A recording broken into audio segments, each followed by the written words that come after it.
You in-person prospecting, this is CEO level work. This is what the CEO does. They find talent. You gotta have the mentality of, I'm finding talent. I'm building a company. That's CEO grade work. Recruiting sharpens your leadership radar. Recruiting makes you a better leader. Recruiting gets you more clarity on what you're looking for. This is CEO type stuff. This is why some of us struggle with it, because we don't think like that. We're thinking like a $30 an hour employee. All right, this one has been a long time coming. I have not done a deep dive into in-person, body-to-body, like seeing someone prospecting, real prospecting, since season 1. And if I'm being honest, I feel like most people probably still aren't ready for this episode. Because we'll probably do this episode, and then the majority of people won't apply this stuff. But we live in a world now where most people hide behind social media. Social media is the end all be all for everybody. And although, if you know me, you know I'm the biggest advocate of social media prospecting. In-person prospecting is something I don't talk about as much, because in today's world, you could build a business off just purely social media. But the old school, the real ones, the ones that want to be able to walk into any room and walk out with momentum, walk into a Starbucks, walk out with momentum, walk into the gym, get their workout, get their pump, but then also walk out with momentum. Anybody who wants to be able to walk into the room and walk out with something going on in momentum, something that's pushed their business forward a little bit, this episode's for you. This episode's going to be about not just finding and recruits, but finding talent, spotting talent. It's not about the scripts in this episode. I'm not just going to give you scripts. In fact, I might not even give you any scripts. But what I'm going to tell you is, it's not about what you say, it's about what you see. And that's what we're going to be talking about in this episode. How to spot talent, how to spot the person who could be your next lifelong business partner. The mentality, the posture, the confidence, the presence, the courage, all of that stuff that goes in, because that's the stuff that actually helps somebody win. Prospecting in person is a lost art. It's a lost art because everyone relies on a copy-paste system now, which is cool. As you know, I'm the biggest advocate of that. I don't know if anybody's bigger in doing that. I don't know if anyone's taught that. In fact, I know no one has taught that. I'm the one who teaches that, so I get it. But just imagine if you had the skill and the eyesight, the vision, the understanding to be able to walk into a room and walk out with what could be the best business partner of your entire life. So the real ones know, as we have titled this, that in-person prospecting is a lost art. And today we're going to talk about that. I want you to know the best recruiters don't look for people. They don't. The best recruiters do not look for people. They recognize talent. They recognize people. I don't walk in and look. I'm not scanning, looking for people. I'll tell you what I do. I recognize talent when I see it. I know when I see someone, their energy, their aura, all that stuff. Most people are out in the world right now looking for scripts. Looking for, what am I supposed to say? Looking for the next best closing line.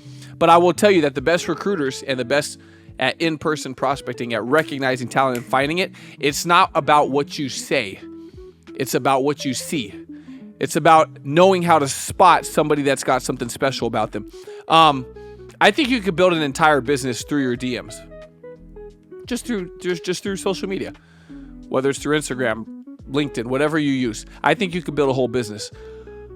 But I think you could build it fast and powerful if you could get real-time, in-person courage and be able to maximize on conversations and real connections that you're getting when you go out in the world. I think a lot of us are leaving a lot of money on the table by relying only on one form of finding talent, which is through social media. What if you could go in the gym and walk out with what could be the best business partner you've ever had? And by the way, guess what? In all of Tenacity as a company, my number one couple right now, I met and prospected at the gym. And so I'm telling you, this episode is for those of you that want to be able to be dropped off in the middle of a city somewhere with no leads and no phone and still build something big. And that's how we've done it. So let's dive in. Number one topic that I put down here is the psychology of initiating a conversation. Okay, getting out of your own head. Being able to walk up to someone and start a conversation. Most people don't do it and won't do it after this topic is over. Why? Because of fear. Because they're scared. Here's what I want you to know. Fear only exists because of your ego. Fear is ego. Fear equals ego. You're afraid because you're worried about what someone's thinking of you. That's why you don't do it. That's ego. Fear is ego. You're afraid that you're going to make yourself look stupid. You're afraid, what if I look weird? What if I mess up? What if I say the wrong thing? Okay, I want you to flip it. What if that person could be the one conversation that could change your whole career, your whole life, your whole entire business? What if one conversation with them can change their whole life, their entire career, their entire business? So for me, I'm not going to say I never got scared. I remember so many times. Every time I would get ready to go talk to someone, there would be this little bit of fear. Was it fear? I don't know. Maybe a little bit of anxiety or a little bit of excitement. Like if I'm playing baseball, it's the bottom of the 9th inning. There's 2 outs. I'm up to bat. I got to get a base hit. Like that's not really fear. That's just adrenaline. I would always get that. A lot of people are scared though. Here's what you need. Number one, you need to get clear on what the fear is. The fear is you being selfish and thinking about yourself. That's what the fear is. It's your fear. It's your ego because you don't want to look stupid. You're worried about what other people are going to think of you. You got to get rid of that. Now, is it going to go away 100%? I don't know, but you could at least be conscious of it. If you're conscious of it and you know, okay, I know why this is in my head, you could operate anyways. And then you need 5 seconds of courage. 5 seconds of courage. To just be able to start the conversation. You don't need to be brave all day. You need 5 seconds of courage. You need to be brave just long enough to open your mouth and start the conversation. And if you could just get that. In fact, there's a book that talks about it. I don't remember what it's called, but it talks about having 5 seconds of courage. That might even be the title of the book. I don't remember. I don't think so. But this is the thing. The next decade, you guys, can change your entire life. Like your entire life. Over the next 1 year, 2 years, 5 years, 10 years. And it could change by just having 5 seconds of courage and having one conversation. We are in the business where one conversation with the right person can transform your entire freaking life. That's the business we're in. That's the business you're in, more than likely if you're watching this. If you're in another industry, it's probably the same thing, or you would not be watching this. And so you need courage for just a moment. That's it. Okay, just a moment. So what are some things you can do? What are some things I do? When I'm about to go do something like that, there are some things that could kind of trigger me to be in the right state. So number one, change your posture in your body before you even open your mouth. That's the first thing. So I'm going to go prospect someone. Before I even say the words, I get myself in the right state. I get my body right. I pick my shoulders up. I pick my head up. I get fired up. Maybe I clap and I go, all right, here's the freaking moment. This is a time that could change my whole career. Right now, this might be the person. This might be the one I've been praying for. This might be the one that I just need so badly to make this thing work. Okay, I'm putting myself in that state every time like I'm brand new. You want to know why I'm so impressed when I watch these professional artists and entertainers who go on a world tour? Because they get up there every night like it's the first time or like it's the last time. Every single night. I'm going to put myself in the right state. Right away. First thing I'm doing. Number two, I'm going to pick my target. I'm going to go talk to that lady right there. And then I move with confidence. I smile before I speak. You know, if you feel like crap, you smile. Just smile. Like it literally, like scientifically, biologically changes your mentality instantly. Puts me in a good state. Confidence is something that most people lack, but confidence shows up into the conversation before you even say anything. And so if you put yourself in the right state, 5 seconds of courage, get my body right. I'm fired up. All right, here we go. Here's the one. This is the moment. Boom. I'm telling you, it changes it. Changes it for you.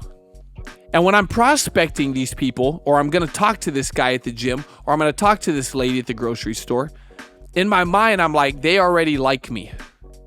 They just don't know me yet.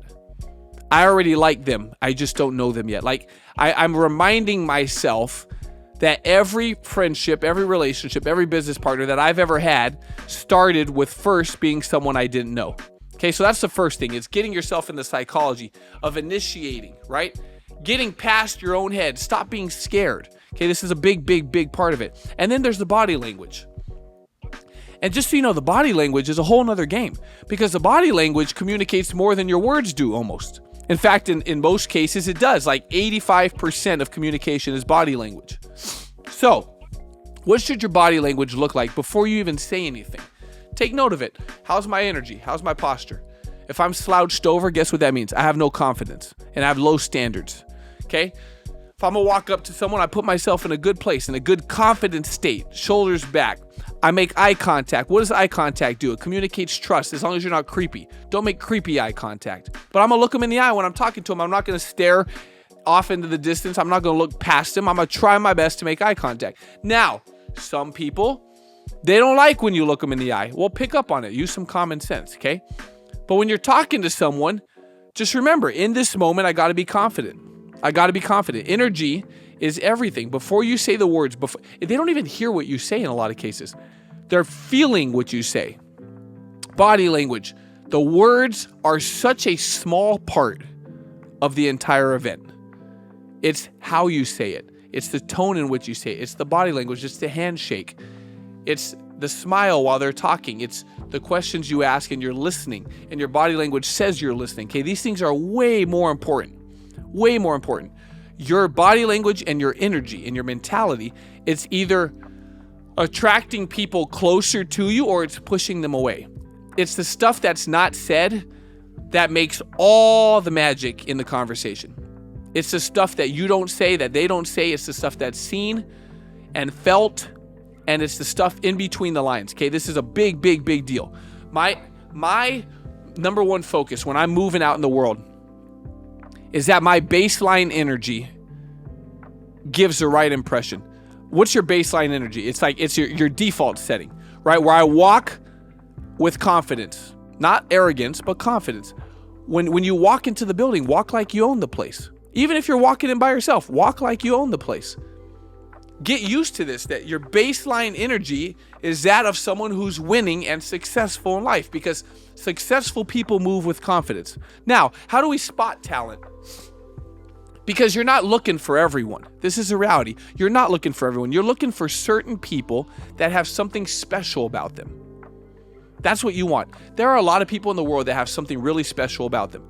And I want people that have something special about them working with me, because those are the kind of people I like to surround myself with. You're not looking and prospecting for bodies and just anybody who will say yes. You're looking and prospecting for people that have greatness inside of them. Now, as a person of faith, I believe everyone has greatness inside of them, but some are operating in a place of greatness and some aren't.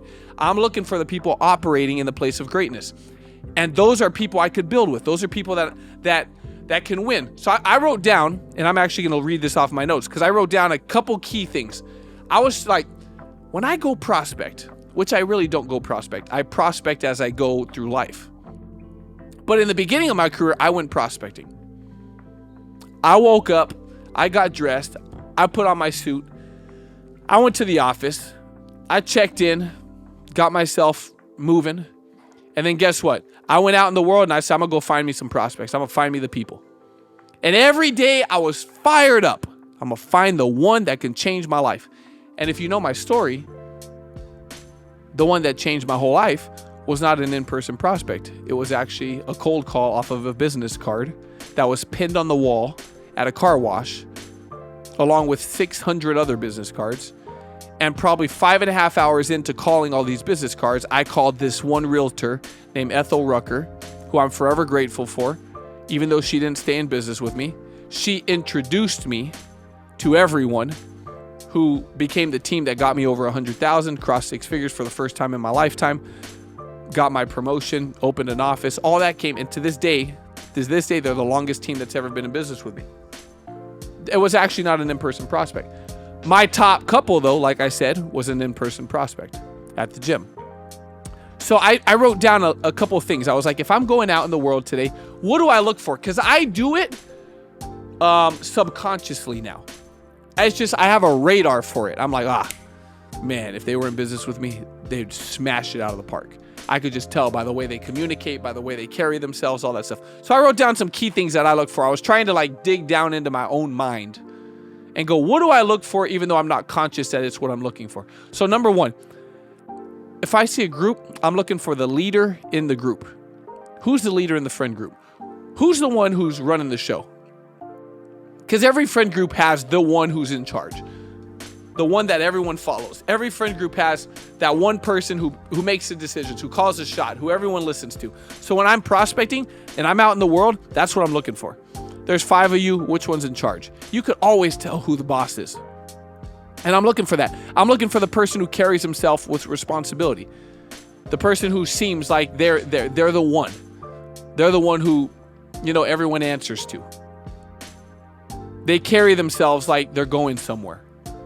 You could tell that they're a leader. Okay, I look for that. I look for when I go to if I'm at a restaurant, I'm at a grocery store, I'm at a Starbucks or a coffee shop. I look for the one person in there who you're like, this person is so out of place. They don't belong here. They don't belong here. I remember one time, I've told this story before. I remember one time I pulled up to a McDonald's and I'm going through the drive-thru and I pull up to the window and the lady who was working the window was just gorgeous. And I remember I looked at her and I'm like, and I straight up said, I said, you are way too pretty to be working at McDonald's.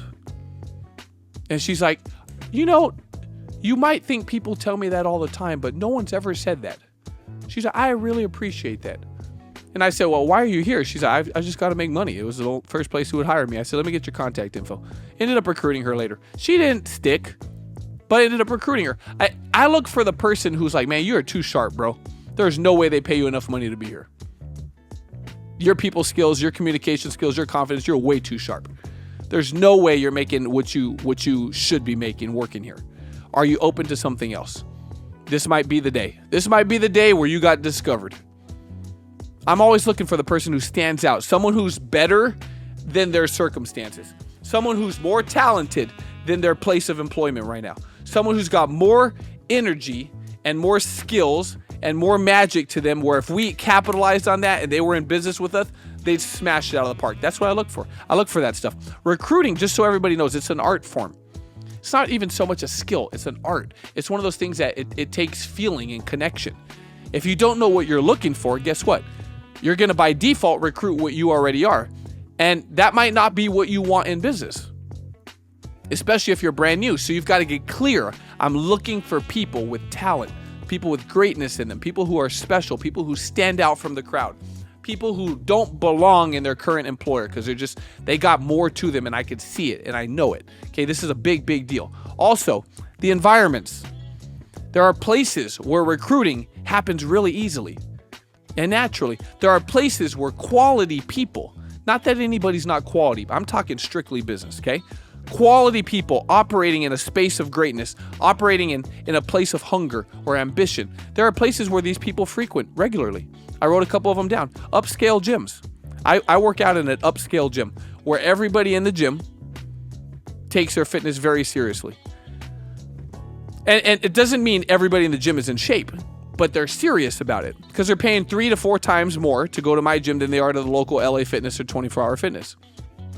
They may not be in shape, but they come to my gym that I go to because they want to get in shape. So that's a good place to prospect. These are people that are spending the extra dollar because they're serious about it and they want to be around a crowd that's serious about what they're serious about. So that's a great place to prospect if you go to a nice gym or a regular gym, okay? My best guy came out of a normal gym, normal LA Fitness. Coffee shops are a big one. Coffee shops, especially during the week. You want to know why during the week? You go to a coffee shop during the week, these are working class people who are grabbing their coffee in the morning before work or grabbing their coffee on their lunch break, and then they got to go back to work. These are normal class working people, though. These are people with jobs. So coffee shop, maybe not Starbucks, but like your local coffee shop. That's a good place to be on high alert. I used to go back in the day and grab a book, and I'd sit in a local coffee shop, the place called Classic Coffee in Glendora. I remember I recruited a lady there. a guy there and his wife named Dale McAventa.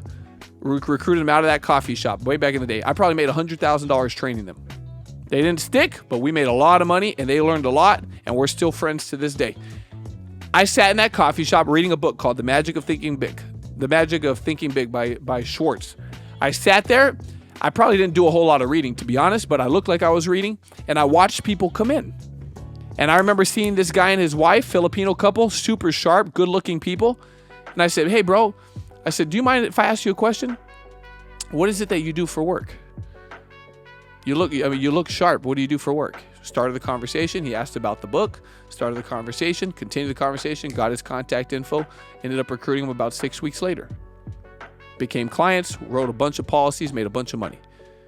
Okay, so coffee shops are a big one. Airports. Airports are a big one. Let me tell you why. These are people traveling. Okay, it costs money to travel. But pay attention, though. In airports, there's tons of business people. Tons. You can see them. They're carrying a briefcase. They're in a suit. They're in a dress and heels. These are people that have careers. A lot of them travel for work. I've got some of the best contacts I've ever had sitting in airports or on a plane, having a long conversation on a plane, especially if you fly first class. One of the best contacts I've ever landed in my entire lifetime. He owns AutoTune. I met him flying first class on an airplane. It's a whole different experience. It's like sitting courtside versus sitting in the nosebleeds when you fly first class. These are people paying a lot of money for a ticket, or these are people whose companies pay a lot of money to fly their employees somewhere. Okay? Airports are a big one. Networking events are a big one. I personally don't go to them anymore, but I used to. And networking events of people that are not in your industry. If you are in finance, don't go to a finance networking event.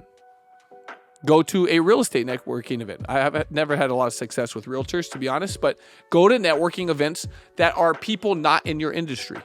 Okay? Events for other industries, health, fitness, whatever it may be. Okay? Networking events are a big one. Here's what I want you to know. Do not wait for the perfect time and the perfect setting to prospect somebody. There is no such thing. Great recruiters, and I'm a damn good recruiter. Great recruiters see opportunity in every situation. Not, it's not the right timing. She looks a little busy. No, everyone's busy. Great recruiters see opportunity in every situation. Do not wait for the perfect time. Okay? We all have something called pattern recognition, which is where we just spot things normally. Like it's our normal pattern. I want you to work on finding talent. Spotting, finding the person, the black sheep, the one who stands out from everybody else, the person who you're like, man, they don't belong here. They're way too good. Energy's great, way too sharp. They're a leader, and they're working a job that doesn't get paid like a leader. Look for eye contact, confidence, posture, someone who smiles, someone with great energy, someone with great customer service. Get good at spotting this. You get good at spotting this, oh my gosh, you're going to be a great recruiter. Okay, let's talk about your voice, because when you talk, confidence gets delivered first in your body language and your energy, and then in the tone of voice. I just ran Mastery Class Part 2. And man, we smashed it out of the freaking park. It was a great class. Great people in the class. Great questions. Great quality conversation. Great learning. And one of the things that one of my friends in the class told me, she said, the biggest thing that stood out to me is confidence. I need more confidence. Well, confidence lives in your tone. And it's not in what you say, it's in how you say it. I want you to practice greeting people when you meet them. Hey, do you mind if I ask what you do? Like you're excited to see them. Like you're excited to talk to them. That's what I want you to be confident of and conscious of. When you invoke a conversation with a prospect, greet them and say your opening line like you're excited to see them, even if you've never met them before. That's going to give you the confidence. If you just think about that. Hey, do you mind if I ask what you do for a living? That's the same tone as like, dude, it's so good to see you.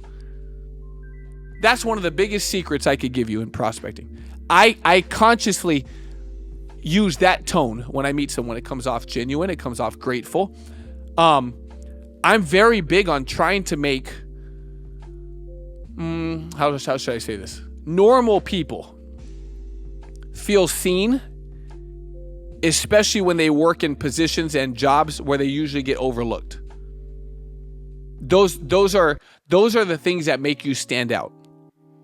And I go to the same places over and over again. Like there's a restaurant close to my house now that I'm probably going to go to after this. And to be honest, I walk in, they already know me. They don't even ask for my order anymore. It's already, and I always tip good. And guess what? Yesterday, the guy goes, "Can I ask what you do, bro? What do you do?" And I told him, we talked for 5 minutes, got his social media. He'll be my next direct. Why? I go in with confidence. It doesn't matter what I'm wearing. It doesn't matter. Your clothes, it matters, but it doesn't matter. Your energy is far more important. Your confidence, the way you talk. Also, you get confidence by just getting through the reps. Repetition equals confidence. The more you do it, the more it's going to work. You're not born with the skill of prospecting, okay? You build it. You're not born a recruiter. You build your skill set into a recruiter. Okay, so I would tell you got to have some sort of a goal. Maybe 10 conversations a week. Now, I was getting 25 yeses a day back in the beginning of my career. You might not be there yet. That's fine. Maybe 10 conversations a week. 10 in-person prospecting. "Hey, man, do you mind if I ask what you do for a living? Miss, excuse me, do you mind if I ask what you do for a living? You look like $1 billion. What do you do? Are you in business? You look like you're in business." "Oh, no, I'm a teacher." Okay? Get confident at this. By the way, if you're watching this, I'm not going to go through scripts, but if you send me a message on Instagram and say, "Hey, Jay, watched episode 5. Can you send me the prospecting script?" I have a prospecting script that I have used since my first year in business, and I still use it to this day. I just saw it float around inside my leadership group chat the other day. Someone said, "Does anyone have Jay's old school prospecting script? It's gold." And someone took the same exact image of it that I've had for 13 years and pasted it in the group. So if you're watching this and you want the script, send me a DM and I will give you the script. I'll just send you the image right back to you. Okay? But it's the reps. It's the reps. The person who talks to the most people is going to win every time because volume removes the need for talent. If I tell 100 people, "Hey, want to join a pyramid scheme?" someone's going to say yes, and I'm going to get some directs. If I tell 100 people, "Hey, you want to buy life insurance?" someone's going to say yes. I'll probably sell 20 or 30 policies. So it's not so much what you say, it's the reps, but the reps give you confidence, okay? And connection builds the deepest relationships, and those are the ones that are going to go the furthest. And a lot of times, guess what? Although you could do it all online and do it all on social media, we do about 100 recruits a month off social media. Just my team, off Instagram. But an in-person connection is freaking powerful. All right, last thing I want to talk about is the long game, okay?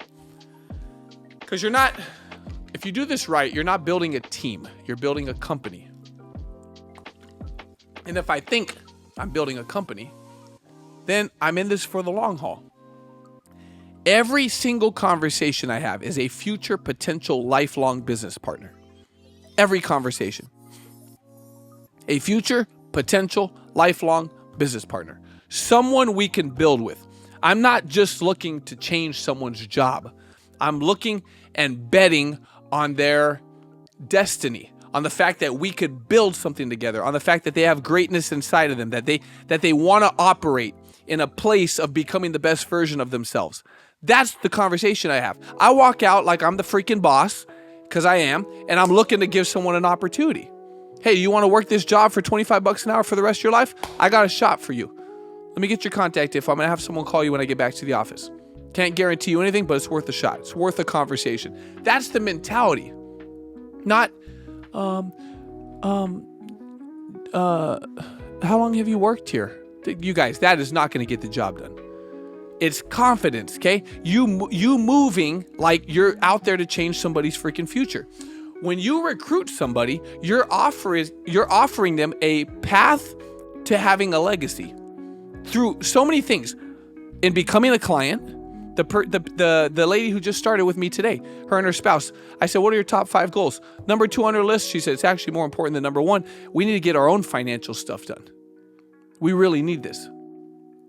Well, guess what?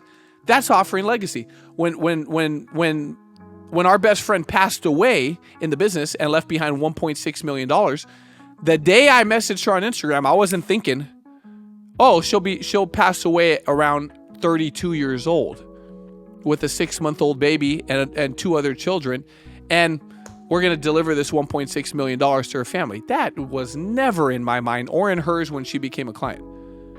Guess what? You're offering a path to legacy. Someone comes in business with you, guess what? What are they doing? They're going to become a client. And if you're in my industry, that means they're going to get their family set up for success. If the worst case happens, family set for success. Best case scenario, they live a long, healthy, wealthy life. Cool. You're going to have plenty of money. You're going to do great. You're never going to outlive your money. Worst case scenario, they pass away. That family's changed forever. And that's exactly what happened. When I sent one message on Instagram, I couldn't have prospected her in person because she lived in Texas. I'm in Los Angeles. That wasn't an option. That's why I do both. But my best guy today, I met at the gym. Another one of my best guys today got met at a wine walk. I could go all the way down the list of people in business who we met in person, and then people also who we met online. Don't just fish with one form of catching fish. I could throw a net out over here, a net out over here. We're going to catch fish everywhere. Instead of me just trying to do it with a little hook on one fishing pole, only recruiting one way. This is why your recruiting is no good. When you recruit someone, you're offering them a chance to change their whole life that they did not know existed. That's the point. They didn't know it existed. I'm going to tell you, I'm going to be very direct with you. This is CEO level work. You in-person prospecting, this is CEO level work. This is what the CEO does. They find talent. You got to operate like the CEO, not the freaking $20 an hour employee. You got to have the mentality of, I'm finding talent. I'm building a company. That's CEO grade work. Recruiting sharpens your leadership radar. Recruiting makes you a better leader. Recruiting gets you more clarity on what you're looking for. This is CEO type stuff. This is why some of us struggle with it, because we don't think like that. We're thinking like an employee. We're thinking like a $30 an hour employee. Well, you got to become the CEO in your mentality in order to get good at this, and in order to build a company, and in order to build something that you can have forever. If you can't figure out how to recruit in person, you are at the mercy of systems and technology and everything else forever, which is fine. But here's my point. If you took all that away from me, then guess what? I could still go build a business from scratch, because that's how we built Tenacity from the beginning. That's how we built the whole foundation of our company from the beginning, was done in person. So a couple things I'm going to tell you. Get good at a couple opening lines. Just 7 seconds. Hey, you probably get asked this a lot, but do you mind if I ask what you do for work? It's a good line. Or, excuse me, brother. Hey, man, can I ask you a question? You're in great shape. You're in great shape. Obviously, you work out a lot. Do you mind if I ask what you do for work outside when you're not in the gym? Oh, yeah, I'm in law enforcement. Okay, got it. You just got to get good at your opening. Your opening. Hey, you are way too sharp to work here. There's no way they pay you enough money to do what you're doing here. You're way too sharp. I could tell your energy, your people skills, you're definitely underpaid. How come you work here? Or I tell the server, hey, can I ask you a question? Why do you work here? How'd you end up here? Well, geez, I just needed a job. Okay, these are good opening lines. Hey, you remind me of someone I work with. How long you been working here? Good opening lines. You got great energy. Can I ask what you do for a living? I could tell you love what you do. I could tell you love talking to people. Do you want to work here for the rest of your career? These are all opening lines. Listen, these opening lines are what's going to make you good. Not some cheesy BS. Oh, I really like your shoes. And then they're wearing like some beaters that they just stepped in dog shit this morning, right? And they're like, I don't even like these shoes. There's no way you like them. That's cheesy. That is not how you prospect. That is not CEO grade work. CEO grade work is complimenting something about them that's genuine, something you mean.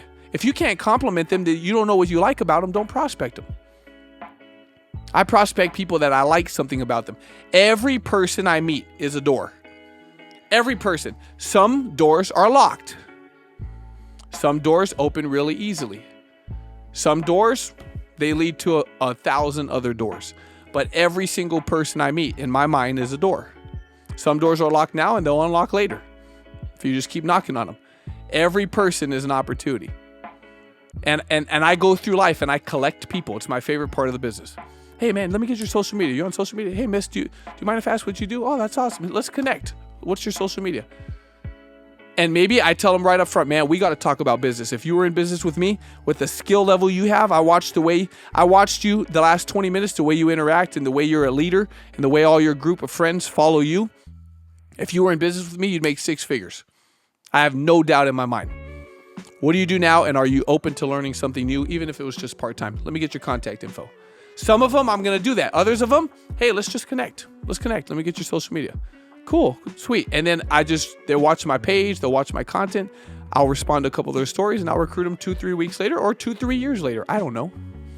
But I just get in the habit of collecting people. And if you get in the habit of collecting people, guess what? You're going to win. Recruiting in person, prospecting in person. It's not old school.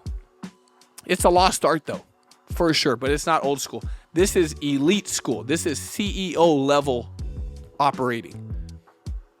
It's a dying art in the industry, for sure, in every industry. But nothing beats the magic of real in-person connection.